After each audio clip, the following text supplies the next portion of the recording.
ओ काबिल अखियुनि से तीर चलाया तो ॿियो मर मारे सो जंहिंजो पहिरियों पूरो न थिए।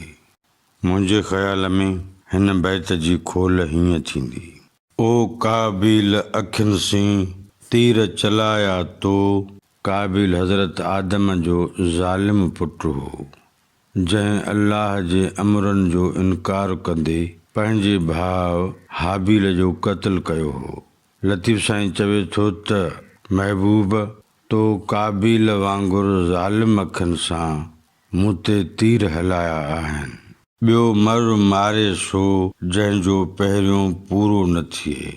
लतीफ़ साईं चवे थो त इहो तुंहिंजो हुनुर आहे जो पहिरें तीर सां पूरो करियो छॾी। ॿियो को आम ॿीहर तीर हणे त भली हणे छो जो उन्हनि खां पहिरियों पूरो नथो लॻे।